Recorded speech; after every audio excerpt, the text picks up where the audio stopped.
अस्सलामुअलैकुम वरहमतुल्लाहि वबरकातुहू। आज हमारा लेक्चर 11वां है। अगर आपने पहला, दूसरा, तीसरा और चौथा, पाँचवा, छठा, सातवां, आठवां, नौवां, 10वां आपने नहीं देखा तो वो ज़रूर देखें। सीरीज़ वाइज़ हम पहले से लेकर चल के आया है। तो आपने सबसे पहले देखे, फिर दूसरे देखे। अगर आप ये पहला वीडियो है तो आपने जो कि 10वां लेक्चर आपने ज़रूर देखना है। ये दोनों रिलेटेड है। तो आज हम पढ़ते हैं कि न्यूमेरिकल कंप्यूटिंग में न्यूटन रैप्सन मेथड। ये न्यूमेरिकल कंप्यूटिंग का सीरीज़ है। इसी में हम न्यूटन रैप्सन मेथड हम इस्तेमाल करते हैं। तो ये एक और मेथड है न्यूटन रैप्सन मेथड। तो it is faster conversion method. ये बहुत फास्टर कन्वर्जन मेथड है। और जनरल फार्मूला, इसका फार्मूला क्या है? X n plus one equal to x n minus f into x n divide by f differential ये differential है f prime into x n. और x zero plus one equal to x zero minus f of x zero divide by f prime x zero. और इसके बाद x1 बराबर है x0 minus f of x0 divide by f prime into x0। फिर यहाँ से x0 must be recognise x0 must be recognise x0 will be the value which is nearest to zero. वो मतलब ज़ीरो के करीब होते हैं। और यहाँ से एफ ऑफ अगर वन अगर हम पुट करें तो ये माइनस आएगा। अगर एफ ऑफ टू अगर हम पुट करें तो 4 आ जाएगा। और एक्स ज़ीरो बराबर है 1 ना। अब हम एक क्वेश्चन हल करके हम न्यूटन रैप्सन मेथड के ज़रिए हम एक प्रॉब्लम सॉल्व करते हैं। ये एक प्रॉब्लम है। पहला प्रॉब्लम है find by the Newton Raphson method. हमने न्यूटन रैप्सन मेथड हमने फाइंड करना है। रूट ऑफ इक्वेशन यही है। रूट ऑफ इक्वेशन यही है x cube minus 3x minus 5 equal to 0। हम लेट करते हैं f of x equal to 3x की क्यूब माइनस 3x की क्यूब माइनस 3x माइनस 5। अगर हम इसमें x हम 0 पुट करें तो हमारे पास एफ ऑफ 0 इक्वल टू 0 की क्यूब माइनस 3 इंटू 0 माइनस 5। अब यहाँ पे माइनस 5 हमारे लिए आंसर है। अब हम इसमें एक्स के जगह में हम 1 पुट करते तो ये हमारे -7 आंसर आ गया। अब हम यहाँ पे एक्स की जगह में हम 2 पुट करें तो हमारे पास -3 आंसर आ गया।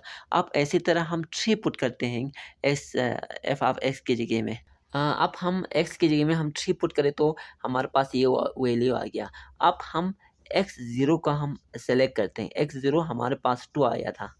इसी को हम सेलेक्ट करते हैं। सेलेक्ट करने के बाद हम इक्वेशन 1, जैसे कि ये इक्वेशन 1 है, इक्वेशन 1 को हम डाइवरेशन करें विद रिस्पेक्ट टू एक्स के लिहाज से। तो डी ये f of x d upon d x into f of x equal to d upon d x into x की क्यूब माइनस 3x माइनस 5। हम इसका derivation with respect to x के लिहाज से हम ये डाइवरेशन करते हैं। अब इसके बाद हम एफ ऑफ एक्स को डाइवरेशन विद रिस्पेक्ट टू एक्स लेने से हमारे पास 3x की स्क्वायर, यहाँ पे जो 3 बेस के साथ मल्टीप्लाई होते हैं, 3 मल्टीप्लाई बाई एक्स और बेस से जो एक वैल्यू ख़त्म होते हैं। तो 3 मल्टीप्लाई बाई एक्स इंटू 2, पहले क्यूब था अब 2 आ गया, माइनस यहाँ से एक्स बेस एक्स ख़त्म होते हैं तो -3 रहा। फिर कांस्टेंट का वैल्यू ही ख़त्म होते हैं, कांस्टेंट ख़त्म होते हैं, 0 होते हैं। तो हमारे पास ये वैल्यू आ गया 3x की स्क्वायर माइनस 3। ये इक्वेशन हमने 2 का नाम दिया। और हमारा जनरल फार्मूला क्या है? xn plus 1 equal to xn minus f of xn divide by f differential with respect to x का हमने किया था। तो एफ प्राइम इंटू xn। फिर हमने x इक्वल टू 0 हमने पुट किया। जहाँ जहाँ x जहाँ जहाँ n है n को हमने 0 पुट किया। 0 पुट करने के बाद x 0 आ गया plus 1 equal to x n के जगह में 0 हो गया तो x0 minus f of x0 divide by f prime x0। फिर यहाँ दोनों प्लस करने के बाद x1 इक्वल टू जो हमने पिछले जो हमने किया था x0 इक्वल टू 2 के बराबर किया था।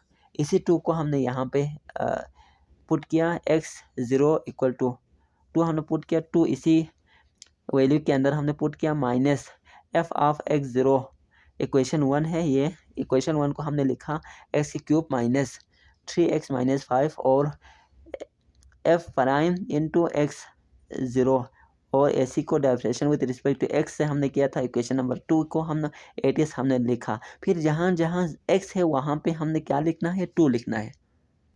अब इसके बाद हमने यहाँ से जो वैल्यू पुट किया, जहाँ जहाँ एक्स है वहाँ पे हमने 2 पुट किया। 2 पुट करने के बाद यहाँ पे ये वैल्यू आ गया। इसको हमने सोल्व करने के बाद 2 एटीएस यहाँ पे आ गया माइनस, फिर इस सब को क्यू पावर लिया, फिर इसके बाद माइनस किया तो ये -3 आ गया। -3 डिवाइड बाई 9 आ गया। फिर इन दोनों को हमने कसर काटा, 3 1 द 3 और 3 द 9। फिर यहाँ से 1/3 आ गया और यहाँ माइनस माइनस प्लस हो गया। और फिर ये दोनों हमने एलसीएम लिया। एलसीएम लेने के बाद 2 3 6 + 1 और 7/3 हमारे लिए एलसीएम आया। तो 7/3 हमने डिवाइड किया। डिवाइड करने के बाद यहाँ पे 2.333 आ गया। ये x1 का वैल्यू आ गया। x1 का वैल्यू क्या आ गया, 2.333। अब हमने ऐसी फिर हमने ऐसी x1 को हमारे पास आया। फिर ऐसी 1 को x1 के लिहाज से हम x2 को मालूम करेंगे, x3 को एंड सो ऑन।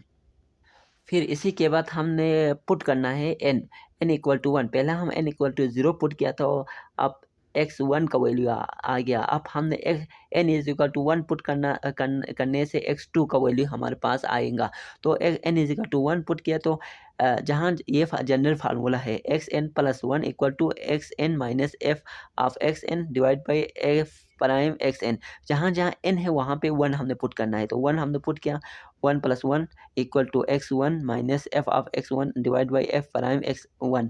फिर यहाँ से पुट करने से यहाँ से x2 आ गया। x2 is equal to x1 minus यहाँ से जो इसका जो xn का क्या था, x की क्यूब माइनस 3 से इक्वेशन 1 है और ये इक्वेशन 2 है।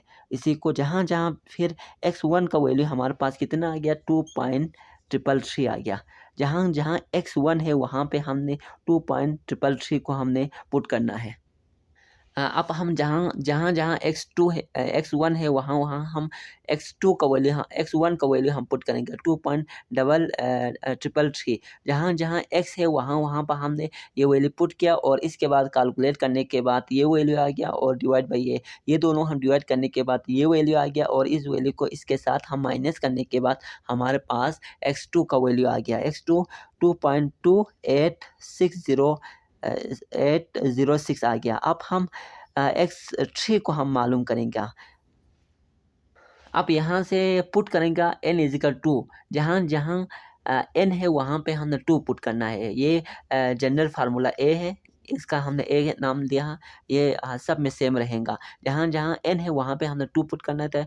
यहाँ पे 2 पुट किया और is equal to xn, x2 आ गया minus f of x2 divide by f prime x2। फिर हमने ये एफ ऑफ x2 का पहले इक्वेशन 1 को हमने पुट किया, x की क्यूब माइनस 3x माइनस 5 और यहाँ पे डिवाइड बाई एफ प्राइम का हमने इक्वेशन 2 पुट किया, 3x की स्क्वायर माइनस 3। फिर जहाँ जहाँ x है वहाँ वहाँ x2 हमने वैल्यू पुट करना है। अब इसके बाद जहाँ जहाँ x2 था वहाँ हमने x2 का वैल्यू हमने पुट किया और यहाँ पुट करने के बाद इसको हमने कैलकुलेट किया 80। फिर यहाँ से ये वैल्यू आ गया। अब x3 हमारे पास आ गया। अब हम x4 को हम मालूम करेंगे। अब यहाँ से हम n इक्वल टू हम 3, पहले हमने 0 पुट किया, फिर 1, फिर 2, फिर अब 6 पुट करेंगे। ये जनरल फार्मूला a है। ए के अंदर हम जहाँ जहाँ n है वहाँ पे हमने 3 पुट करना है। यहाँ पे 3 पुट करने के बाद यहाँ पे ये आ गया और x3 + 1 x4 आ गया इक्वल टू x3 का वैल्यू यहाँ पे हमने पुट किया 2.279 माइनस, और जहाँ f ऑफ x3 था वहाँ पे इक्वेशन 1 हमने पुट किया तो x की cube minus 3x minus 5 divide by x2 को हमने f प्राइम की जगह में हम पुट किया तो 3x की स्क्वायर माइनस 3। फिर जहाँ जहाँ x है वहाँ पे हमने x3 को पुट करना है। x3 जहाँ जहाँ x है वहाँ में हमने x3 को पुट करना है। अब हमने एक्स फोर का ये वैल्यू जो जहाँ जहाँ एक्स थ्री था वहाँ पे एक्स थ्री का वैल्यू हमने पुट किया, और पुट करने के बाद ये सॉल्यूशन एट इज पहले हमने एक्स वन के साथ किया था, उसी तरह हमने यहाँ पर भी जहाँ जहाँ एक्स था वहाँ पे एक्स टू एक्स थ्री का वैल्यू हमने पुट किया और सॉल्यूशन किया। सॉल्यूशन करने के बाद हमारे पास सब सॉल्यूशन करने के बाद माइनस 0.0001 आ गया। इस दोनों को ऐड करने के बाद हमारे पास क्या आ गया 2.2709। ये हमारे आंसर है। अगर हमें एक्स थ्री जैसे कि एक्स थ्री और एक्स फोर आपस में सेम आए तो हमारे लिए आंसर है। अगर ये सेम ना आ तो हम आगे भी जा सकते हैं। जैसे कि ये एक्स थ्री है, आप देख सकते हैं ये एक्स थ्री है, एक्स थ्री को देखो और एक्स फोर को देखो, ये दोनों सेम आया है। सेम आने की वजह से ये हमारे आंसर है, which is the solution of F of x. ये एफ ऑफ एक्स का ये सॉल्यूशन है। अगर आपको ये वीडियो पसंद आए तो लाइक करना, सब्सक्राइब करना और कमेंट में अपने राय ज़रूर देना।